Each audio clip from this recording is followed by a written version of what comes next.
bed number 4, which is located in the northwest section of my garden.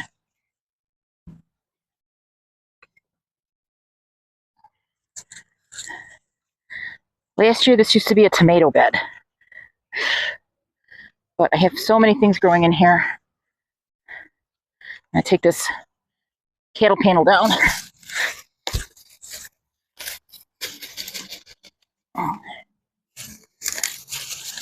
This bed was broad forked, which is a garden fork that goes in to the soil, kind of goes down, digs a little without turning the soil over. There are many benefits to tilling, but so far I haven't needed to.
I don't know if you can hear it, but I just love the pop. Doesn't that sound like bubble wrap? It's just a satisfying sound.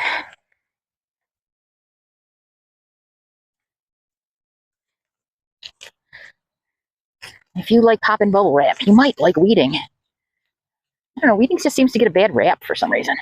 Oh, I don't have to go out there and weed. It's fun. It's relaxing. It's zen. At least for me.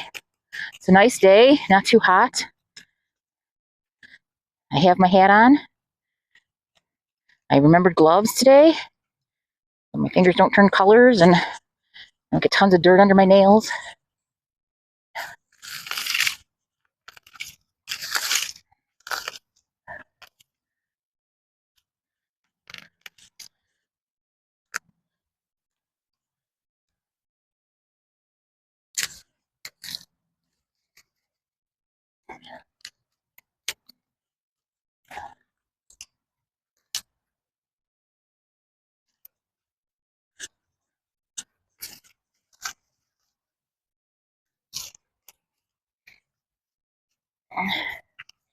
I just saw something on a board about one of the messages. New gardener. She's got a garden and it's completely weed covered. It looks like the rest of this mess, which thrills me. I'd love to see that. Well, not really. Even I like a tended yard, but it doesn't bother me to know that there's weeds to be handled. And just don't fret. Don't, the earth can take care of herself. She'll figure it out. It's just how you want it to look.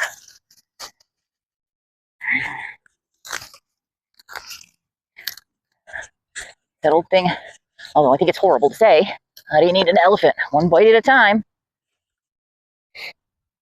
How do you eat a giant apple or a zucchini or a squash? You don't stick it in your mouth all at once. You just one little bite at a time, one little thing at a time. Please don't hurt any elephants.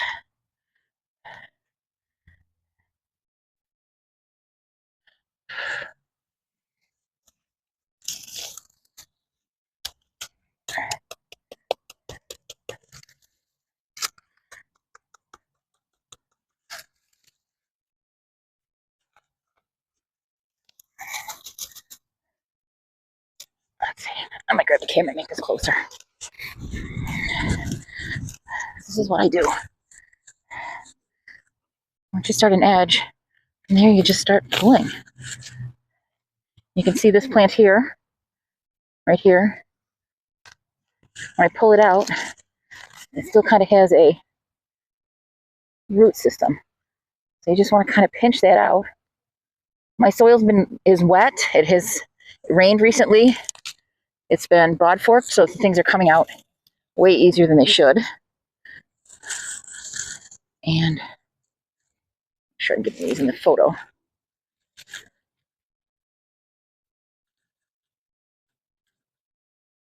Okay. Just looking for those flowers, for those plants that you don't want in a place where they're growing. A weed is not necessarily a bad thing. This one's starting to flower and set seeds, so we want to get this out of here. But even look at how dense this is. Give it a good pull. Once you give it a good pull, you can actually start to seal the soil. And that's what I'm going to be planting in. I apologize, I'm doing this one-handed.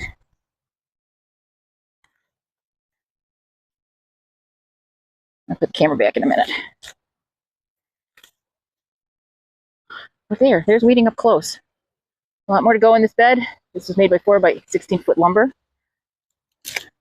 So it's one of the longer beds. I have 20 of these long beds. And there's a little spider saying, I don't want to be here. The morning glories are not a welcomed friend in my gardens. They would take a lot to keep up on them. But if anybody wonders why I do not like morning glories, this is why. There's some morning glory plants growing here. Here. They're kind of growing in a little row here. If I start digging down,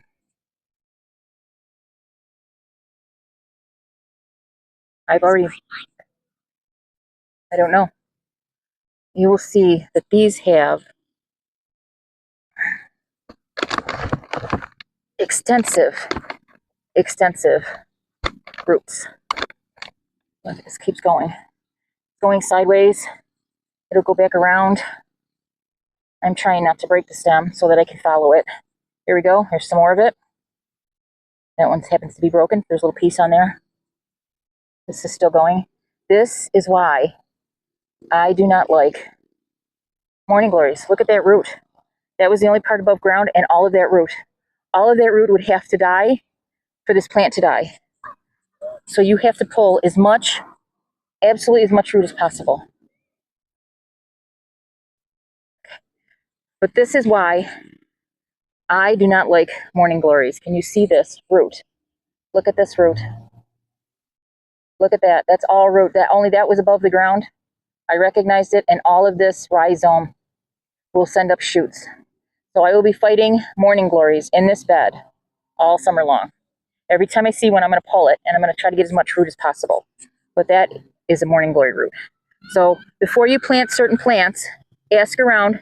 They might be pretty. They might cover your fence great, but you're going to have to deal with them for a long time. Same thing with, I found out that Creeping Charlie was actually sold as a plant. You've got to be careful. Mints, everybody complains about mints. I can keep them contained. I haven't had too much trouble with them. I know some people, maybe they've got the conditions right for them to escape and be a problem. But please, please, please, before you plant a morning glory, take a look at this root. Just take a look at that root. That's what you're fighting. It takes a long time to tire that root out so that it doesn't send up more shoots.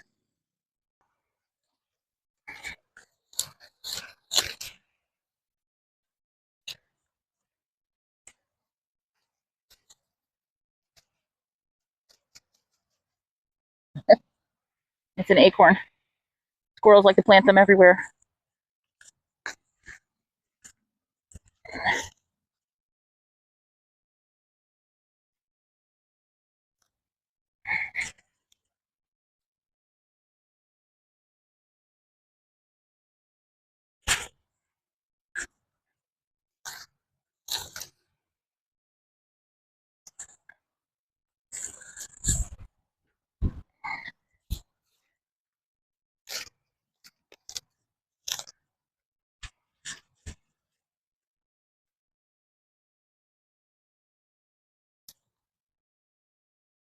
I'm not flipping over the soil, but I am disturbing the soil. So I expect that I will be digging up some weed seeds and giving them the environment they need to germinate. My defense is that I will be catching them small from now on.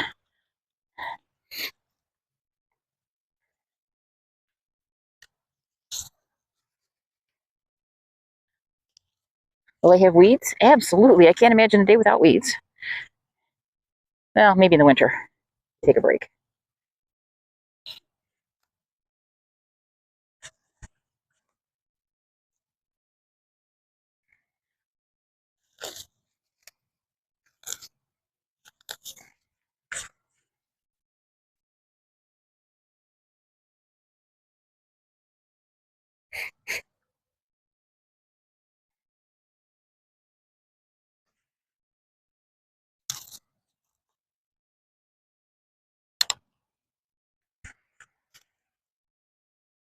That was thistle.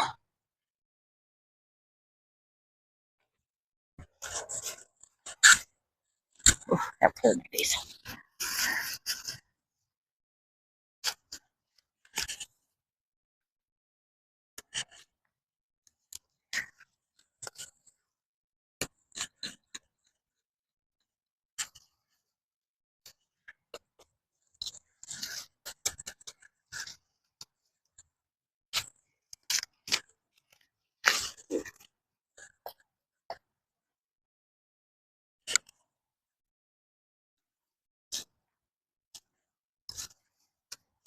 So these are small weeds. So what I'm doing is I'm getting my fingers in and just kind of pulling at their root system because they're small. And this is what you'll do when you're weeding your beds. You'll just kind of reach in and pull them, get as much of the root as possible. And then slowly, the more weeding you do, the more you'll just starve the plant. Its ability to grow. Is this 100% guaranteed? Absolutely not. My favorite is when you grow something and then a weed sprouts up and you don't notice that it's there. Hence is the reason I do not like morning glories. They sneak into plants, they vine up real small, and you can see that their leaves are smaller at the top. Then they get thick and viney. And they strangle a plant before you realize that they're there. But since I know that I have them in here, I try to catch them earlier. Last year, unfortunately, I had to let them go.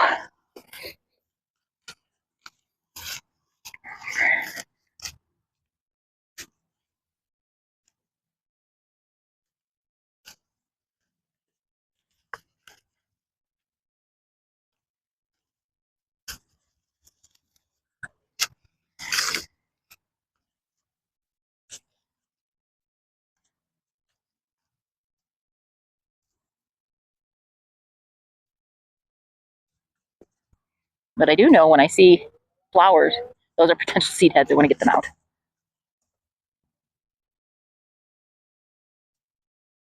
Oh, I missed this whole section.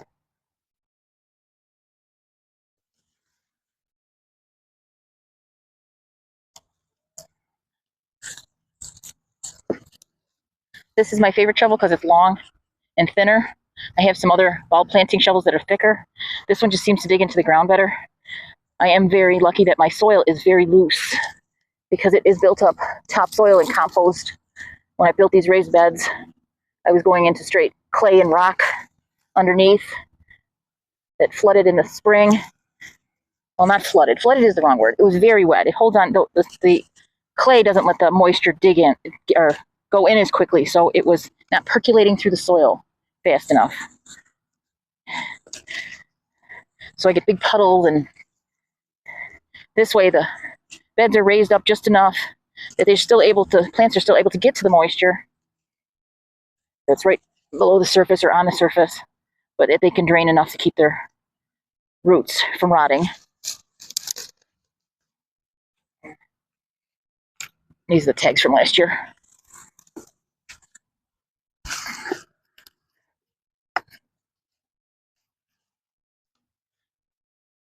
All you new gardeners out there, and even your old gardeners, we're still learning. Everybody is still learning. Like every day, every season is a learning event. You're best if you keep a journal. Unlike me, I just kind of keep a list of what plants I grew, and it's not even a very good list because I lose it.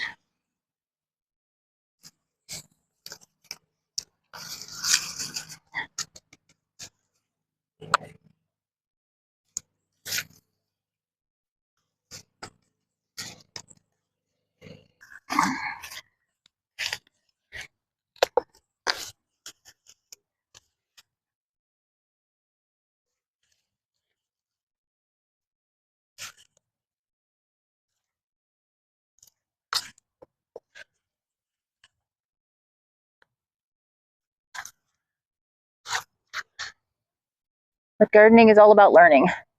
I will see other gardening channels or gardening information, and it'll say, you know what? We did experiments, and the way you were doing it was wrong. It didn't work, or it didn't give you the yields that you wanted. But this will give you the yields because we've done the experimentation and we've found out and we've proven it and done it over several seasons. So we can take things like weather out of the equation, because weather is your biggest factor in a lot of your gardening. Some seasons are too wet, some seasons are too dry, some seasons are too cold, some seasons are too hot. Some of them are perfect. And then whatever it was for one plant will be different for another. So don't fret.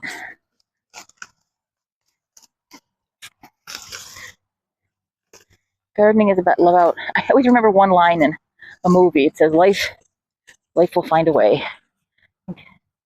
Jeffrey Goldblum said that. Jurassic Park movie. And I'm reminded of that a lot when I'm gardening. When it comes to weeds, they will find a way. When it comes to plants, they will find a way.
And you can see by this dandelion here, when I lift it up, notice there's nothing growing around it. So the plant has shaded out the area and kept other weeds from growing. And when I grow my own plants, I always keep that in mind. Like, is this plant going to shield out the ground? Because if it does, there's less weed pressure because not every plant will grow in full shade. Something to keep in mind. That's why you usually get recommendations for people that say grow this or grow that as a cover crop. That's awesome advice. Not advice I take because I am the kind of person who likes strict order, and sometimes the companion planting just gets out of hand for me. But that's the kind of gardener I am.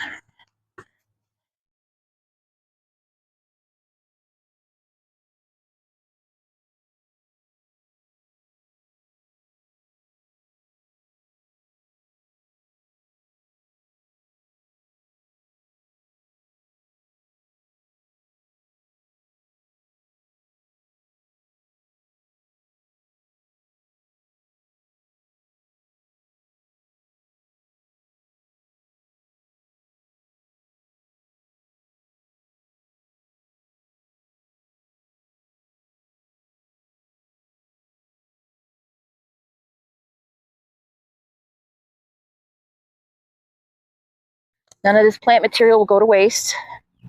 It will either get chopped up into the garden or it will get put into the compost bin. But either way, it will go right back into the cycle.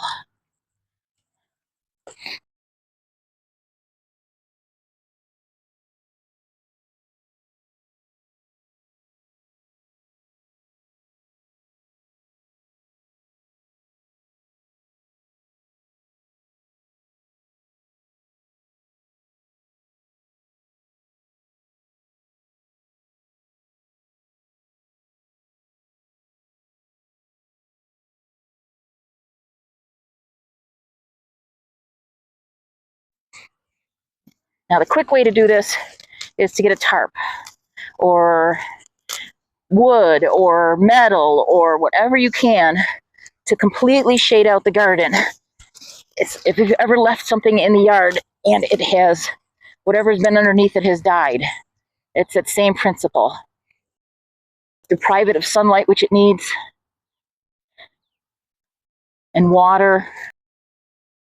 Clear plastic works nice because it heats up the soil. Dark plastic is nice because it heats up the soil. Whatever you have on hand. I've seen one gardener recently who uses circles of cut wood from logs. Thought that was brilliant. I apologize, I can't remember who it was that I saw. Your garden is beautiful.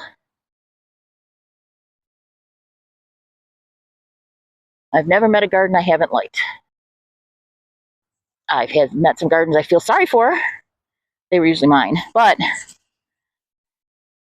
when you're growing something, I guess I wouldn't like a garden that's all concrete. I guess I wouldn't like a garden that is all dead. I would feel sad for the ground that it has to suffer. But even I have to park my car someplace. So I have concrete.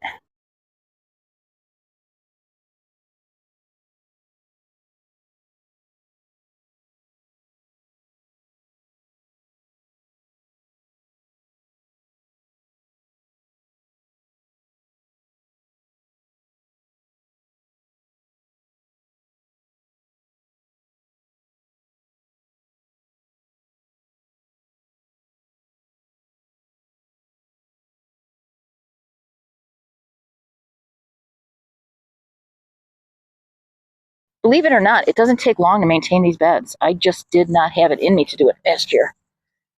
I had zero ability to get out here. If you're working as kind of bed as possible, sure. If the minute you get home, you run out here and weed for 20 minutes. It rains perfectly, so you can get out and weed even on rainy days. If the ground isn't too dry and too hard. But new gardeners don't do what I did the first time I started a garden. I made it way, way, way, way too big. Way too big, way beyond my capabilities, way beyond knowing that every plant has to be treated just a little bit different. Way beyond knowing that some browning of leaves is okay. Way beyond knowing what I had to trim and what I didn't have to trim.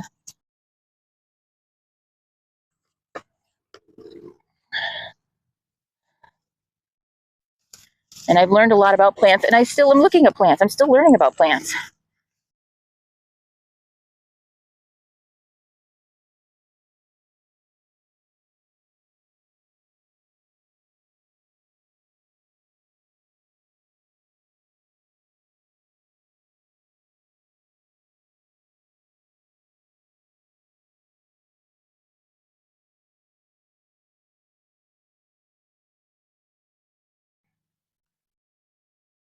I'd like to say that gardeners who are afraid of spiders and bugs, gloves give you courage.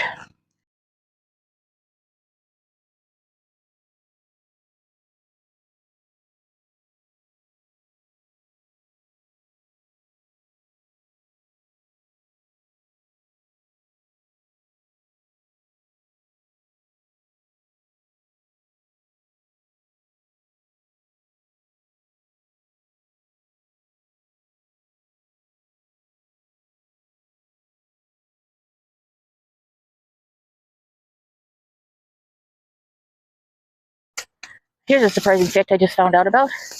Earthworms, not all earthworms are native. I just figured since I had them since I was a kid,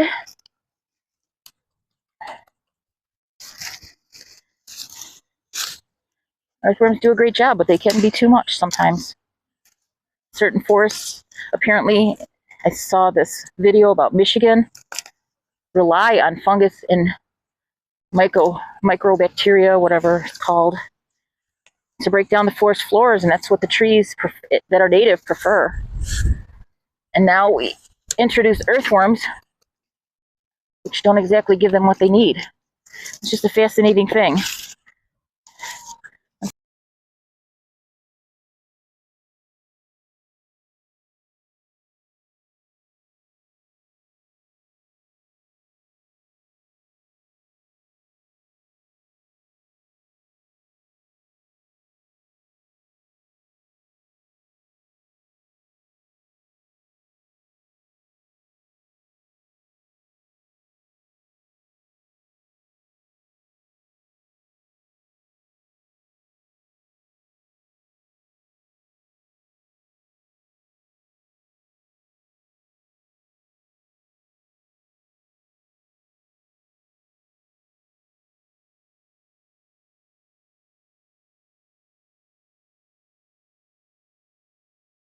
Sometimes you need to just take some time before you do something, before you read an article and say, oh, that looks good, let's try that. Or even before you take my own advice, go online, look. We have this wonderful thing called the internet, which I didn't have as a gardener. I had to go get books. I was lucky enough to watch public broadcasting, and they had a wonderful gardening channel, the Victory Garden, Elliot Coleman, and I'm drawing a blank on her name. They had gardening channels that were actually gardening, not just landscaping. And there were some other really good gardening channels. And I am going to forget everybody's name. I'm going to try to mention them, but they were on PBS. Some of them you can still get on. They still have YouTube channels. And if you really want great information, for me, it's MI Gardener because he's the same type of growing zone I am. MI stands for Michigan. Then there's Gardening in Canada. Ashley, I have to tell you, that is one of the best channels out there. You got to join the Geek Crew. She talks about soil, what works. She gives you the scientific breakdown. She gives you but it's real. It's not boring. She's a very good teacher. Then you got a lot of good homesteading channels. Just so many out there. There's so many, I can't even name them all right now. But if you're watching this video, you must like the boring channel. You must like SB Mowing. You must like the ones where they do cleanups and Midwest cleaning, where you get to see the progress come along. I sort of like how they speed up their videos. I'm not that good yet. Computers are not even though I have a degree in computers, they're not one of my, it's only a minor. And even computers, sometimes did you try the button? Did you look around? Did you ask for help? Did you get good advice? Did you get bad advice?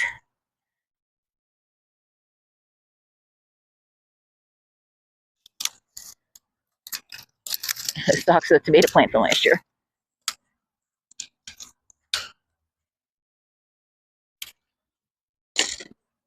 I used these little clear clips last year for my tomatoes, or actually for the year before and last year, and they did not hold up.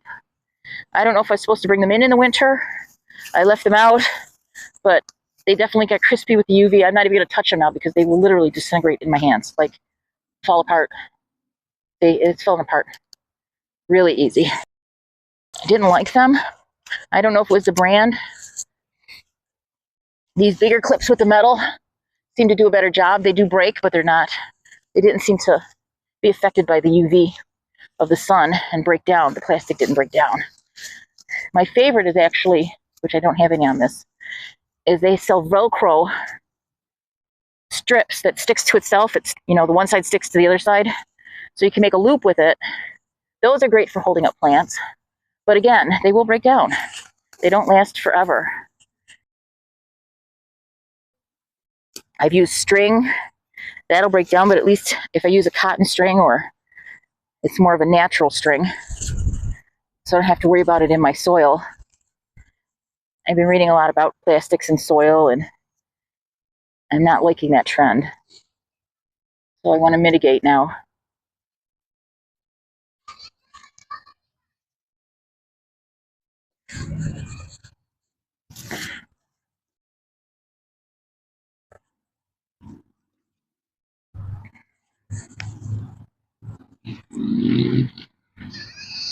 Oh, I don't know what this little green guy is. He's not happy because I dug him up. Put him where the birds can find him. I don't see a lot of them. I heard somebody say one time, and actually I think it might have been Ashley at Gardening with Canada. She talked about a nature tax or a tax on her plants. Nature can take so much. You just plan for it. You plan it to be a tax. So you plant 10 plants and say 3 don't make it. You plant 10 different types of varieties and a few don't make it. Could be their specific location in the garden. It could be the rain. It could be the water. It could be a lot of things. Some plants are more tolerant than others. Some are less. Sometimes you get a garden pest that comes in and eats things. For me, that's deer. Deer are the worst because they will take too much of a tax. I get transient rabbits that'll take a tax. I get transient bugs that'll take a tax. I don't attack them unless they start taking more than their fair share. They get out of control. And honest, most of the time, it's amazing what you can do with a bucket of water with a little soap in it. You can attack back. For me, that's Japanese beetles. They take more than their fair share from my garden. So Japanese beetles will get a soap bath, which seems to be incompatible with them thriving. But they still thrive. Still plenty of them to go. Still plenty of them around. Wow, I'm to the end. See, I didn't even know it. Okay. Now what I'm going to do is I'm just going to wipe the soil. So that when I wipe this and a piece of green stays, it means it's still planted. So that's why I'm wiping the soil with my hand. See, and these, like this section, still planted. The other thing it does is it kind of evens out the soil. I'm going to take my time on this one.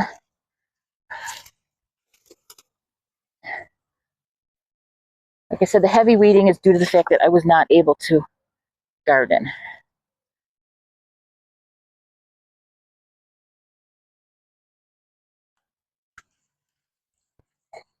Ooh, a deep weed. I'll finish the rest, but you get the idea.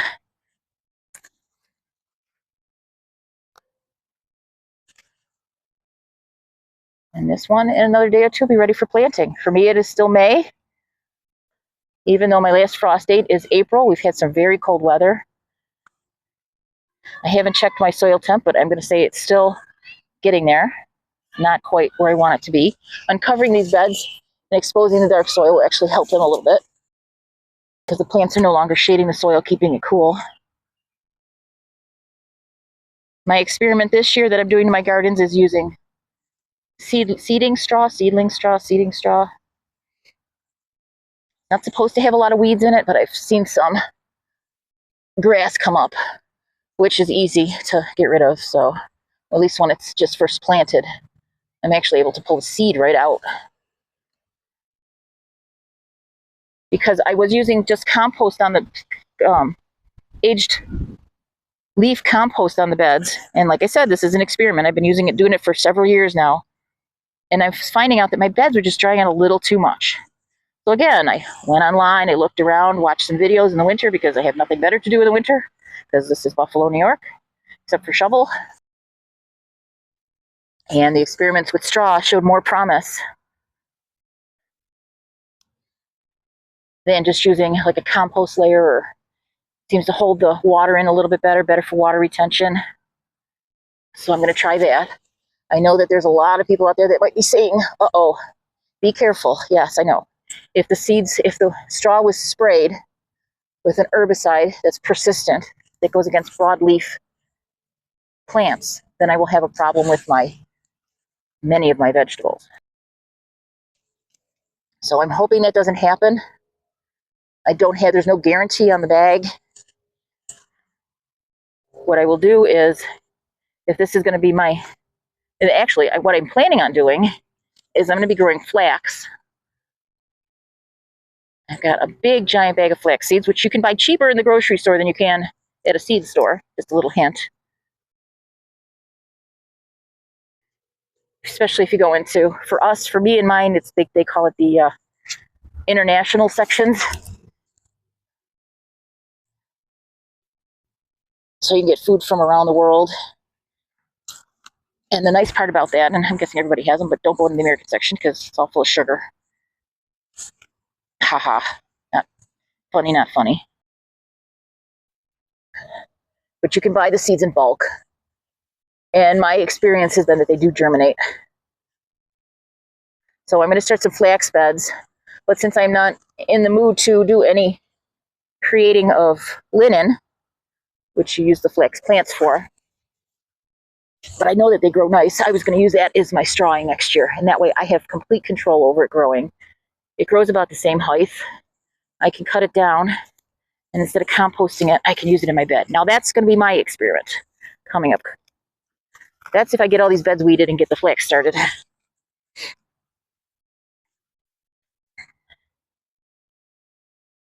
But I have some beds that I used for lettuce that are shaded. And I think, I gotta double check, I might be wrong, that the flax will take a little bit of shading. It won't grow as tall, but it'll give me a good crop. Ooh, this whole section got missed. How's it looking behind me? Good? Okay.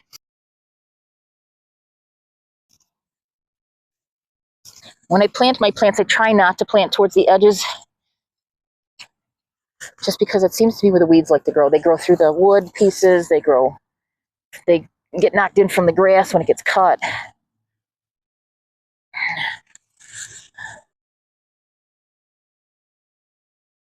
There's a lot down here, but I think this is all just, oh no, maybe it's not. Hear those pop? Just hear them pop. Like I said, if you like the sound of bubble wrap, you'll love this sound.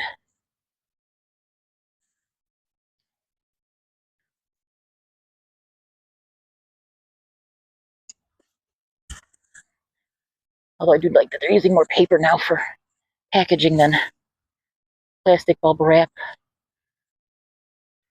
Because for me, the bubble wrap doesn't recycle. But the good side is, it all gets popped before it leaves my house usually. See, I'm just smoothing this out. Take a little extra time, run my hand along.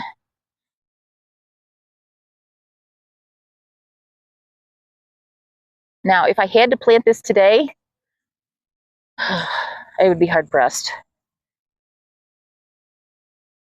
there is a lot of weeds in here, but the one thing I'm going to say is this bed isn't going to be grown today. So I will have a second chance at it. Make sure I get out the little flowers and seeds, heads.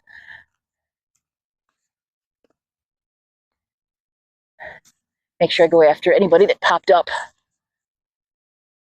And that's the other thing with the bedding straw that I've seen, is it does keep your weed seeds from having the perfect conditions. They might have the moisture, but they're not going to have the sunlight to germinate. So they're going to sit there and wait until the conditions are right. And if that's not this season, all the better.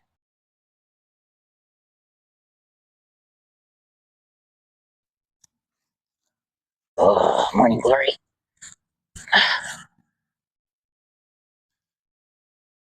I say that because I had roses at a little tiny, the tiniest of yards. It was just a tiny little yard for me. It was in a city lot, and it couldn't, it was not even, if it was the whole lot with the house on it was 30 by 100, I would be amazed. So I had this little 10 by 10 foot section, maybe 10 by 12, in the back next to the garage, which took up space too. And I grew some roses, and the roses were beautiful, beautiful, beautiful roses. But I did not know that there were morning glories. And the roses were beautiful, had lots of greenery on them. Didn't play I was a new gardener. At the time I had a new baby. This was back in 1990. And thought, wow, look at these roses. And then the roses started to have a few problems. Okay, no big deal, they're just roses. Let's see what we have to do. But roses, if anybody knows, has thorns. I'm not a fan of thorns, but I was a fan of the roses. Well, the morning glories grew up through the roses. They took pleasure in hiding behind every thorn, so pulling them out wasn't an option. No, it was an option. It wasn't a very good option for me. I donned big heavy gloves, thick things that went all the way up to my elbow. I don't even know where I found those gloves. And I attempted to try to remove the morning glories. That didn't work. They just kept taking over. I started having bug attacks on the roses. And for me, it was devastating because I put all my heart and soul into this one rose. It was called a blue rose, although there is no true blue rose. It was a purple gray color. And I was just so proud that I was growing it and that I had ordered it special and got it at my local nursery. And that poor thing suffered under the morning glories. So I do not have any fond thoughts in my head. I can't say I can blame the neighbor behind me for blowing it. His yard wasn't much bigger than mine, and we had a big fence between us. I might have made the same choice. I'm not going to blame anybody else, but I'm not even going to blame the plants. They were just doing what they do. Just, I'm not fond of morning glories. So when I'm on website boards and they're saying, what do I cover my fence with? And somebody says morning glories, I cringe. I just cringe. But now at least there's more information out there about plants that are considered invasive and what will take over your garden. Things that you need to keep contained, like even the mints I grow. I grow mints. I know some people out there hate mints. Yeah, I would hate it if it took over my garden too. I have catnip that's growing. My neighbor has spearmint that grows, and makes the best tea.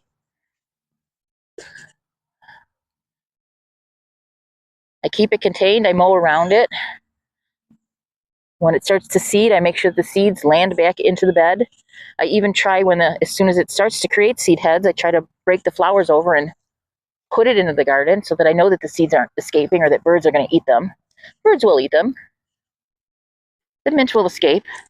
At least it's not a non-native, the types that I'm growing, I hope.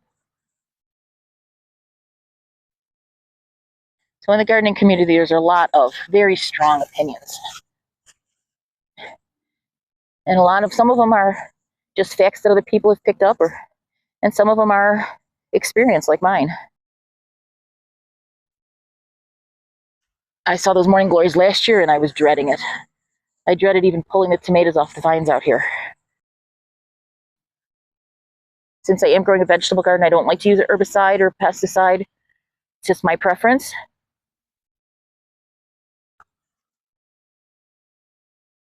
Done with this garden. I see you picked up some extra stickers. Yeah. I gotta go inside. Oh, no. I'll come help. I'll come help. I'll come help make dinner. What did we decide on?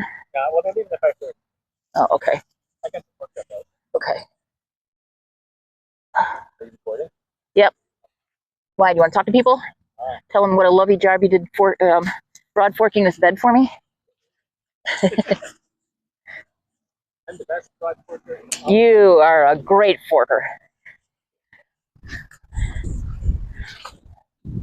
I think we're about done with this bed. This is all loose stuff that I've gotten to. Oh. And then I eat my words. Okay. All right.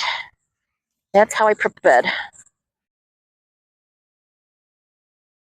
I still see a ton of weeds over there. They're actually starting to pop back up, but like I said, I'm going to come back and do this again because this was just too heavily weeded. And weeds only meaning a plant that I don't want growing there. Bye.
Bed number 4 is planted. We've got the natapino peppers, which are the non-hot peppers. Then I put a marigold in so I know that those are done. These 4 are laisa. They're a nice thick-walled pepper, kind of heart-shaped. Then the end of those. Then we've got 2 or 3 Ozark giant sweet bells, a marigold to tell us that that's ended. Then we have 4 golden kale wonder bells. So those will eventually turn yellow. And marigolds indicate that those peppers are done. And then the last, which are my favorites, and I put them at the bed, back of the bed because they are my favorites, are the purple beauty bells. And this row is all sweet peppers. And then it ends with some more marigolds. 1 to tell me that that's the end of the thing, that type of pepper, and 2 to just because I had space for 2 more things and I put flowers in there. No other reason. I usually do use marigolds. I'm not sure. I think that these will stay small. The reason that I put my marigolds in is so that I can tell when I'm out here the differences in peppers. I've grown them all next to each other before, and I just find that then I can't tell what kind of pepper it is. So this way I am getting them done. But this is the aftermath of cleaning the bed out, showing you what I use when I use a hoe. 2 different types of hoes, both the stirrup hoe and the regular flat old-fashioned hoe, I guess you would call it. And I didn't really stay in line with my sticks, but that's okay. That's it. Thank you for watching. Bye.